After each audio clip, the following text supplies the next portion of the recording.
Murali date 4/3/2026. காலை முரளி பாப்தாதா மதுபன்.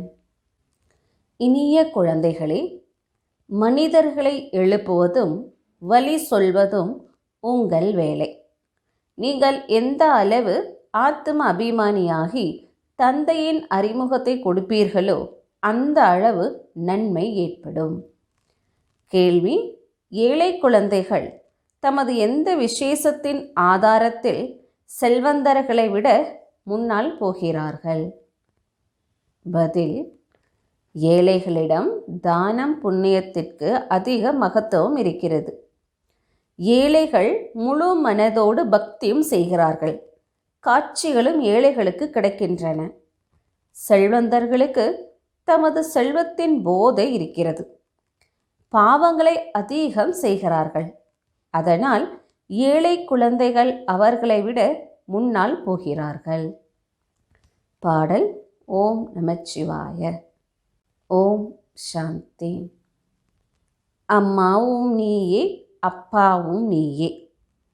நாங்கள் உங்கள் குழந்தைகள் என நிச்சயம் பரம்பிதா பரமாத்மாவிற்கு புகழ் பாடப்பட்டிருக்கிறது. இது தெளிவான புகழ். ஏனென்றால் அவர் படைப்பவர். லௌகீக தாய் தந்தையும் குழந்தைகளை படைக்கிறார்கள். பரலோக தந்தையும் படைப்போர் என்று சொல்கிறார்கள். அவரை நண்பர், உறவினர் என அதிக புகழ் பாடுகிறார்கள். லௌகிக்க தந்தைக்கு இவ்வளவு புகழ் கிடையாது. பரம்பிதா பரமாத்மாவின் புகழே வேறு. ஞானக்கடல், அறிவு நிறைந்தவர் என குழந்தைகளும் புகழ் பாடுகிறீர்கள். அவரிடம் முழு ஞானமும் இருக்கிறது. ஞானம் ஒன்றும் சரீர நிர்வாக படிப்பு இல்லை. அவரை ஞானக்கடல், அறிவு நிறைந்தவர் என்று சொல்கிறார்கள். அதனால் அவரிடம் நிச்சயம் ஞானம் இருக்கிறது. ஆனால் என்ன ஞானம்? இந்த சிருஷ்டி சக்கரம் எப்படி சுற்றுகிறது என்ற ஞானம். அவர் அதே ஞானக்கடல், பதீத பாவனர். ஸ்ரீ கிருஷ்ணரை ஒருபோதும் பதீத பாவனர் அல்லது ஞானக்கடல் என்று சொல்வது கிடையாது. அவரது புகழ் முற்றிலும் வேறு. இருவரும் பாரதத்தில் இருப்பவர்கள். சிவபாபாவிற்கும் பாரதத்தில் புகழ் இருக்கிறது. சிவ ஜெயந்தியும் இங்கே கொண்டாடுகிறார்கள். ஸ்ரீ கிருஷ்ண ஜெயந்தியும் கொண்டாடுகிறார்கள். கீதையின் ஜெயந்தியும் கொண்டாடுகிறார்கள். 3 ஜெயந்தியும் முக்கியம். இப்போது யாருடைய ஜெயந்தி முதலில் இருக்கும் என்ற கேள்வி எழுகிறது. சிவ ஜெயந்தியா, கிருஷ்ண ஜெயந்தியா? மனிதர்கள் முழுமையாக தந்தையை மறந்துவிட்டார்கள். ஸ்ரீ கிருஷ்ணரின் ஜெயந்தியை வெகு விமர்சையாக அன்போடு கொண்டாடுகிறார்கள். சிவ ஜெயந்தியை பற்றி இவ்வளவு யாருக்கும் தெரியாது. அதற்கு புகழும் இல்லை. சிவன் வந்து என்ன செய்தார் என அவரது சரித்திரத்தை பற்றி யாருக்கும் தெரியாது. கோபியர்களை கடத்திச் சென்றார், இதை செய்தார் என கிருஷ்ணரை பற்றி அதிக விஷயங்களை எழுதி வைத்திருக்கிறார்கள். கிருஷ்ண லீலையை பற்றி குறிப்பாக ஒரு பருவ இதழ் வெளிவருகிறது. சிவனது சரித்திரத்தை பற்றி எதுவும் இல்லை.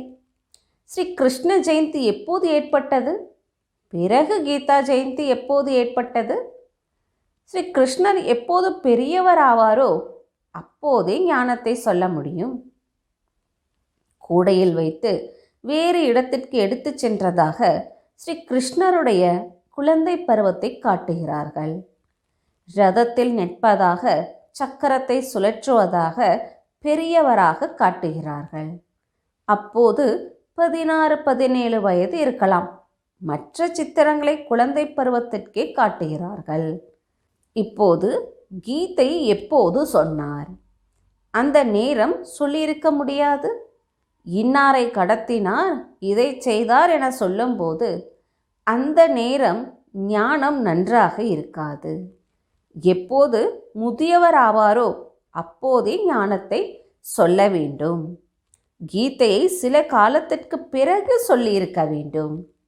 இப்போது சிவன் என்ன செய்தார் என்று எதுவும் தெரியாது. அஞ்ஞான உறக்கத்தில் உறங்கிக் கொண்டிருக்கிறார்கள். எனது சரித்திரத்தை பற்றி யாருக்கும் தெரியாது என்று தந்தை சொல்கிறார். நான் என்ன செய்தேன், என்னையே பதீத்த பாவனர் என்று சொல்கிறார்கள். நான் வரும்போது கூடவே கீதையும் வருகிறது. நான் சாதாரண வயோதிக அனுபவி ரதத்தில் வருகிறேன். சிவ ஜெயந்தியை நீங்கள் பாரதத்தில் தான் கொண்டாடுகிறீர்கள். ஸ்ரீ கிருஷ்ண ஜெயந்தி, கீதா ஜெயந்தி, இந்த மூன்றும் முக்கியம். ராமரின் ஜெயந்தி பின்னால் ஏற்படுகிறது. இந்த நேரம் என்ன நடக்கிறதோ அதை பின்னாளில் கொண்டாடுகிறார்கள். சத்யுக திரேதாவில் ஜெயந்தி போன்ற எதுவும் நடப்பதில்லை. சூரிய வம்சத்திடமிருந்து சந்திர வம்சம் ஆஸ்தி பெறுகிறது. வேறு யாருக்கும் புகழ் இல்லை. அரசர்களின் பட்டாபிஷேகத்தை மட்டும் கொண்டாடி இருப்பார்கள். இந்த காலத்தில் எல்லோரும் பிறந்த நாளை கொண்டாடுகிறார்கள். அது பொதுவான விஷயம். ஸ்ரீ கிருஷ்ணர் பிறந்தார், பெரியவராகி ராஜ்யத்தை நடத்தினார். அதில் பெருமைக்கு எந்த விஷயமும் இல்லை. சத்யுக திரேதாவில் சுகத்தின் ராஜ்யம் நடந்து வந்தது. அந்த ராஜ்யம் எப்போது எப்படி ஸ்தாபனை ஆனது என்பது குழந்தைகள் உங்கள் புத்தியில் இருக்கிறது. குழந்தைகளே, நான் ஒவ்வொரு கல்பமும் கல்பத்தின் சங்கம யுகத்தில் வருகிறேன் என்று தந்தை சொல்கிறார். கலியுகத்தின் கடைசியே பதீத்த உலகம், சத்யுக ஆரம்பம் பாவன உலகம். நான் தந்தையாகவும் இருக்கிறேன். குழந்தைகள் உங்களுக்கு ஆஸ்தியும் கொடுக்கிறேன். கல்ப முன்னரும் உங்களுக்கு ஆஸ்தி கொடுத்திருந்தேன். அதனால்தான் நீங்கள் கொண்டாடி வருகிறீர்கள். ஆனால் பெயரை மறந்து விட்டதால் ஸ்ரீ கிருஷ்ணரின் பெயரை போட்டுவிட்டீர்கள். எல்லோரையும் விட பெரியவர் சிவன் தானே. முதலில் அவருடைய ஜெயந்தி ஏற்பட வேண்டும். பிறகு சாக்கார மனிதருக்கு ஏற்படும். ஆத்மாக்கள் அனைத்தும் உண்மையில் மேலிருந்து கீழே இறங்கி வருகின்றன. என்னுடையதும் அவதாரம். ஸ்ரீ கிருஷ்ணர் தாயின் கர்ப்பத்திலிருந்து பிறவி எடுத்தார், வளர்ப்பையும் பெற்றார். எல்லோரும் பிறவிகளில் வந்தே ஆக வேண்டும். ஸ்ரீபாபா பிறவி எடுப்பதில்லை, வருகிறார் தானே. எனவே இவை அனைத்தையும் தந்தை அமர்ந்து புரிய வைக்கிறார். பிரம்மா, விஷ்ணு, சங்கரரின் திருமூர்த்தியை காட்டுகிறார்கள். பிரம்மா மூலமாக ஸ்தாபனை. ஏனென்றால் சிவனுக்கு சொந்த சரீரமே இல்லை. நான் இவரது வயோதிக உடலில் வருகிறேன் என்று தானே அமர்ந்து சொல்கிறார். இவருக்கு தன் பிறவிகளை பற்றியே தெரியாது. இவரது பல பிறவிகளின் கடைசி பிறவி இது. எனவே முதலில் இதை புரிய வைக்க வேண்டும். சிவ ஜெயந்தி பெரியதா அல்லது கிருஷ்ண ஜெயந்தி பெரியதா? ஒருவேளை ஸ்ரீ கிருஷ்ணர் கீதை சொல்லியிருந்தால் கீதா ஜெயந்தி ஸ்ரீ கிருஷ்ணரின் பல வருடங்களுக்கு பிறகே ஏற்பட முடியும். அப்போது கிருஷ்ணர் பெரியவராகி இருப்பார். இவை அனைத்தும் புரிந்து கொள்ளும் விஷயங்கள். ஆனால் உண்மையில் சிவ ஜெயந்திக்கு பிறகு உடனே கீதா ஜெயந்தி ஏற்பட்டது. இந்த பாயிண்ட்டுகளையும் புத்தியில் வைக்க வேண்டும். பாயிண்ட்டுகள் அதிகம் இருக்கின்றன. அவைகளை குறித்து வைக்காமல் நினைவில் இருக்காது. தந்தை இவ்வளவு அருகில் இருக்கிறார், அவருக்கு ரதமாக இருக்கிறார். இருந்தும் எல்லா பாயிண்ட்டுகளும் சமயப்படி நினைவிற்கு வருவது கடினம் என்று அவரும் சொல்லுகிறார். அதாவது பிரம்மா பாபாவும் இந்த மாதிரி சொல்கிறாரு. அனைவருக்கும் 2 தந்தைகளின் ரகசியத்தை சொல்லுங்கள் என்று தந்தை புரிய வைத்திருந்தார். சீபாபாவின் ஜெயந்தி கொண்டாடுகிறார்கள், நிச்சயம் வந்திருப்பார். அப்படி கிறிஸ்து, புத்தர் போன்றோர் வந்து தமது தர்மத்தை ஸ்தாபனை செய்கிறார்கள். அந்த ஆத்மாவும் வந்து பிரவேசம் செய்து தர்மத்தை ஸ்தாபனை செய்கிறது. அவர் ஹெவன்லி காட்ஃபாதர், உலகத்தை படைப்பவர். அதனால் நிச்சயம் புதிய உலகையே உருவாக்குவார். பழையதை ஒன்றும் உருவாக்க மாட்டார். புது உலகை சொர்க்கம் என்று சொல்கிறார்கள். இப்போது இருப்பது நரகம். நான் கல்ப கல்பங்களின் சங்கமத்தில் வந்து குழந்தைகள் உங்களுக்கு ராஜயோக ஞானத்தை சொல்கிறேன் என்று தந்தை சொல்கிறார். இது பாரதத்தின் பழைய யோகம். யார் கற்பித்தார்? சிவபாபாவின் பெயரை தொலைத்து விட்டார்கள். கீதையின் பகவான் ஸ்ரீ கிருஷ்ணர் என்று சொல்கிறார்கள் மற்றும் விஷ்ணு போன்றோரின் பெயரை கொடுக்கிறார்கள். சிவபாபா ராஜயோகத்தை கற்பித்திருந்தார் என்பது யாருக்கும் தெரியவில்லை. சிவ ஜெயந்தி நிராகாரரின் ஜெயந்தியாகவே காட்டுகிறார்கள். அவர் எப்படி வந்தார்? வந்து என்ன செய்தார்? அவர் அனைவருக்கும் சத்கதி கொடுக்கும் வள்ளல், லிபரேட்டர், கைடு. இப்போது அனைத்து ஆத்மாக்களுக்கும் பரமாத்மா வழிகாட்ட தேவை. அவரும் ஆத்மாதான். எப்படி மனிதர்களுக்கு கைடாக மனிதர் இருப்பாரோ அப்படி ஆத்மாக்களின் கைடாக ஆத்மா இருக்க வேண்டும். அவரை சுப்ரீம் ஆத்மா என்றே சொல்வார்கள். மனிதர்கள் எல்லோரும் பிறவி எடுத்து அழுக்காகிறார்கள். பிறகு தூய்மையாக்கி யார் திரும்ப அழைத்து செல்வார்?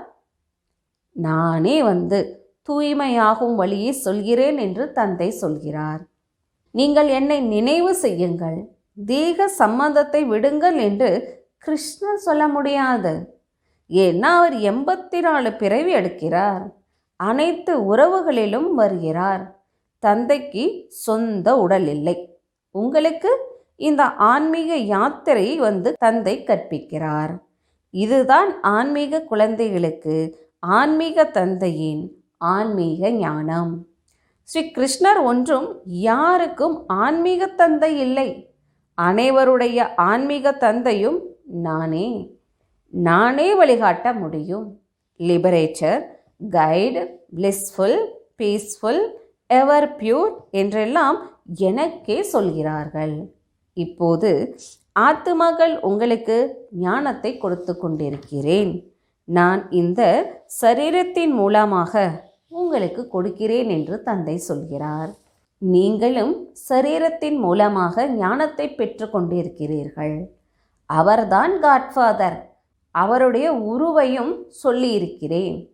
ஆத்மா எப்படி புள்ளியோ அப்படி பரமாத்மாவும் புள்ளி. இது இயற்கை. உண்மையில் பெரிய இயற்கை இதுதான். இவ்வளவு சிறிய ஸ்டாரில் 84 பிறவிகளின் பாகம் இருக்கிறது. இதுதான் இயற்கை. தந்தைக்கும் நாடகத்தில் பாகம் இருக்கிறது. பக்தி மார்க்கத்திலும் உங்களுக்கு சேவை செய்கிறேன். உங்கள் ஆத்மாவில் 84 பிறவிகளின் பாகம் அழியாமல் இருக்கிறது. இதைத்தான் இயற்கை என்று சொல்லப்படுகிறது. இதை எப்படி வர்ணனை செய்வது? ஆத்மா இவ்வளவு சிறியதாக இருக்கிறது. இந்த விஷயத்தை கேட்டு ஆச்சரியப்படுகிறார்கள். ஆத்மா நட்சத்திரத்தை போன்றே இருக்கிறது. மிக சரியாக 84 பிறவிகளை அனுபவிக்கிறது. சுகத்தையும் அது மிகச் சரியாக அனுபவிக்கும். இதுதான் இயற்கை. தந்தையும் ஆத்மாதான். ஆனால் பரம் ஆத்மா, அவருக்குள் முழு ஞானமும் நிறைந்திருக்கிறது. அதை குழந்தைகளுக்கு புரிய வைக்கிறார். இவை புதிய விஷயங்கள். புதிய மனிதர்கள் கேட்கும்போது இவர்களுடைய ஞானம் எந்த சாஸ்திரத்திலும் இல்லை என்று சொல்வார்கள். இருந்தும் யார் கல்ப முன்னரே கேட்டார்களோ, ஆஸ்தி பெற்றார்களோ அவர்கள் அதிகமாகிக் கொண்டே போகிறார்கள். நேரம் பிடிக்கிறது. அதிக பிரஜைகள் உருவாகிறார்கள். அது எளிது. ராஜாகவே முயற்சி தேவை. மனிதர்களில் யார் அதிக செல்வத்தை தானம் செய்வாரோ அவர் ராஜா வீட்டில் பிறவி எடுப்பார். ஏழையும் தனது தைரியத்திற்கு தக்கபடி எப்போது எல்லாவற்றையும் தானம் செய்வாரோ அப்போது அவரும் ராஜா ஆவார். யார் முழு பக்தராக இருப்பாரோ அவர் தானம் புண்ணியமும் செய்கிறார். பணக்காரர்களால் அதிக பாவங்கள் ஏற்படுகின்றன. ஏழைகளிடம் சிரத்தை அதிகம் இருக்கிறது. அவர்கள் மிகுந்த அன்போடு கொஞ்சம் தானம் செய்தாலும் அதிகம் கிடைக்கும். ஏழைகள் பக்தியும் அதிகம் செய்கிறார்கள். காட்சி கொடு, இல்லையென்றால் தனது கழுத்தை வெட்டிக்கொள்வேன் என்று சொல்கிறார்கள். பணக்காரர்கள் அப்படி செய்வதில்லை. ஏழைகளுக்கே காட்சிகளும் கிடைக்கின்றன. அவர்களே தானம் புண்ணியம் செய்கிறார்கள். அவர்களே ராஜாக்களும் ஆகிறார்கள். பணம் இருப்பவரிடம் அகந்தை இருக்கிறது.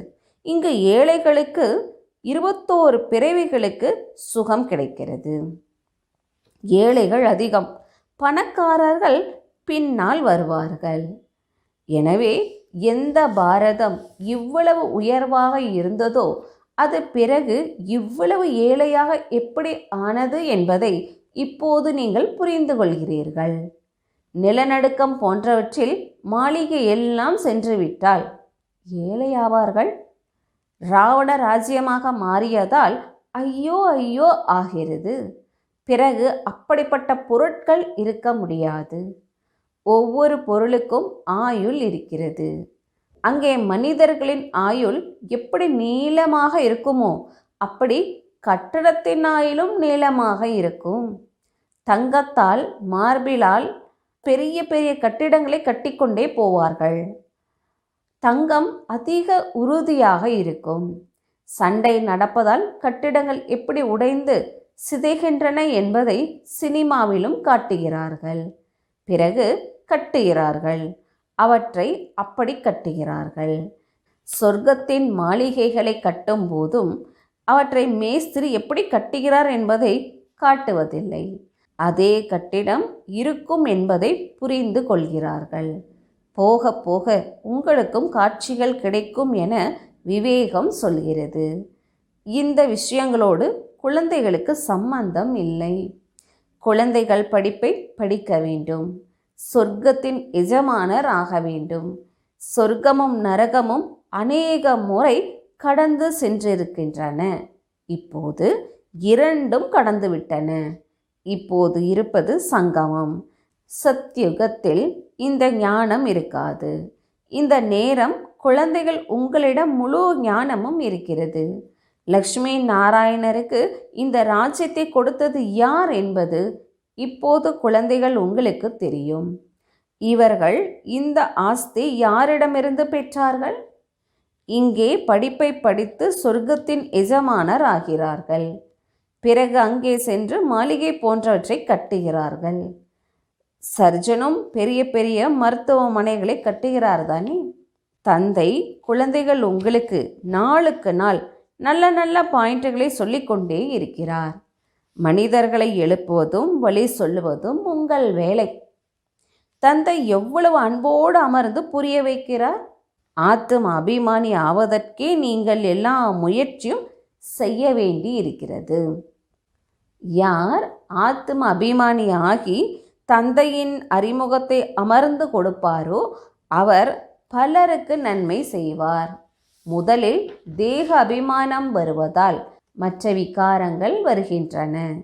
சண்டை போடுவது, தகராறு செய்வது, ஆணவத்தோடு நடந்து கொள்வது எல்லாம் தேக அபிமானம். நம்முடையது ராஜயோகமாக இருக்கலாம், எனினும் மிகவும் சாதாரணமாக இருக்க வேண்டும். சின்ன விஷயத்திற்கே அகங்காரம் வருகிறது. ஃபேஷனாக கடிகாரத்தை பார்த்தால் உடனே அதை கட்டிக்கொள்ள ஆசை வருகிறது. எண்ணங்கள் ஓடிக்கொண்டே இருக்கின்றன. இதுவும் தேகாபிமானம் என்று சொல்லப்படுகிறது. நல்ல விலை உயர்வான பொருளாக இருந்தால் அதை கவனமாக பார்த்து கொள்ள வேண்டும். காணாமல் போனால் கவலை வரும். கடைசி நேரத்தில் எது நினைவுக்கு வந்தாலும் பதவி கெட்டுவிடும். இவை தேக அபிமான பழக்கங்கள். பிறகு சேவைக்கு பதிலாக டிஸ்சர்வீஸும் நிச்சயம் செய்வார்கள். ராவணன் உங்களை தேக அபிமானியாக மாற்றியிருக்கிறான். தந்தை எவ்வளவு சாதாரணமாக நடந்து கொள்கிறார் என்பதை பாருங்கள். ஒவ்வொருவர் சேவையும் பார்க்கப்படுகிறது. மகாரதி குழந்தைகள் தமது ஷோவை காட்ட வேண்டும். நீங்கள் இந்த இடத்திற்கு சென்று சொற்பொழிவாற்ற வேண்டும் என்று மகாரதிகளுக்கு கடிதம் எழுதப்படுகிறது. ஒருவர் பிறரை அழைக்கிறார்கள். ஆனால் குழந்தைகளிடம் தேக அபிமானம் அதிகம் இருக்கிறது. சொற்பொழிவில் சிறந்தவராக இருக்கிறார்கள். ஆனால் தமக்குள் ஆன்மீக அன்பு இல்லை. தேக அபிமானம் உப்பு தண்ணீராக மாற்றுகிறது. ஏதாவது ஒரு விஷயத்தில் உடனே கோபம் வருகிறது. இதுவும் கூடாது. அதனால் யாருக்காவது கேட்க வேண்டும் என்றால் தந்தையிடம் வந்து கேளுங்கள் என்று தந்தை சொல்கிறார். பாபா உங்களுக்கு எத்தனை குழந்தைகள் என்று ஒருவர் கேட்டால் எண்ணற்ற குழந்தைகள். ஆனால் சிலர் கெட்டவர்கள், சிலர் நல்லவர்கள், மிகச் சிறந்தவர்கள் என்று சொல்லுவேன். அப்படிப்பட்ட தந்தைக்கு கீழ்ப்படிபவராக, நேர்மையானவராக ஆக வேண்டும் தானே? நல்லது. இனிமேலும் இனிமையான காணாமல் போய் கண்டெடுக்கப்பட்ட செல்ல குழந்தைகளுக்கு தாய் தந்தை பாப்தாதாவின் அன்பு நினைவுகள் மற்றும் காலை வணக்கம். ஆன்மீக குழந்தைகளுக்கு ஆன்மீக தந்தையின் நமஸ்காரம். தாரணைக்காக முதல் பாயிண்ட்டு, தேக அபிமானத்திற்கு வந்து எந்தவித ஃபேஷனும் செய்யக்கூடாது. அதிகமாக ஆசைப்படக்கூடாது. மிக மிக சாதாரணமாக நடந்து கொள்ள வேண்டும். உங்களுக்குள் மிக மிக ஆன்மீக ஸ்நேகத்தோடு நடக்க வேண்டும். ஒருபோதும் உப்பு தண்ணீர் ஆகக்கூடாது. பாபாவிற்கு நல்ல பிள்ளையாக வேண்டும். ஒருபோதும் அகங்காரம் வரக்கூடாது. வரதானம். தனது பாக்கியம் மற்றும் பாக்ய விதாத்தாவின் குணத்தை பாடும் சதா மகிழ்ச்சியானவர் ஆகுக. அனைத்து பிராமண குழந்தைகளுக்கும் பிறந்ததிலிருந்தே கிரீடம், சிம்மாசனம், திலகம் எல்லாம் பிற புரிமையாக கிடைத்திருக்கின்றன. இந்த பாக்கியத்தின் பிரகாசித்து கொண்டிருக்கும் நட்சத்திரத்தை பார்த்து தனது பாக்கியம் மற்றும் பாக்ய விதாத்தாவின் குணத்தை பாடிக்கொண்டே இருந்தால் குணங்கள் நிறைந்தவர் ஆவீர்கள். உங்கள் பலவீனத்தின் குணத்தை பாடாதீர்கள். பாக்கியத்தின் குணத்தை பாடுங்கள். கேள்விகளை கடந்து இருங்கள். அப்போது சதா மகிழ்ச்சியாக இருப்பதற்கு வரதானம் கிடைக்கும். பிறகு பிறரையும் எளிதாக மகிழ்ச்சி பெற வைக்க முடியும். ஸ்லோகன்: ஏக் நாமி மற்றும் எக்கானாமியோடு நடப்பதே பிராமண வாழ்வின் வெற்றிக்கு ஆதாரம். அவ்யக்த சைகை நம்பிக்கையின் அஸ்திவாரத்தை வலுவாக்கி சதா பயமின்றி கவலையின்றி இருங்கள். நம்பிக்கை சதா கவலையற்றவராக மாற்றுகிறது. மேலும் யார் கவலையற்ற ஸ்திதியில் இருந்து கொண்டு எந்த காரியத்தை செய்தாலும் அவர் அதில் நிச்சயம் வெற்றி பெறுவார். ஏனென்றால் கவலையற்ற ஸ்திதியில் புத்தி சரியான நிர்ணயம் செய்யும். சரியான நிர்ணயத்திற்கு ஆதாரம் நிச்சய புத்தி, கவலையற்ற ஸ்திதி. அதில் யோசனை செய்வதற்கும் அவசியம் இருக்காது. ஓம் சாந்தி.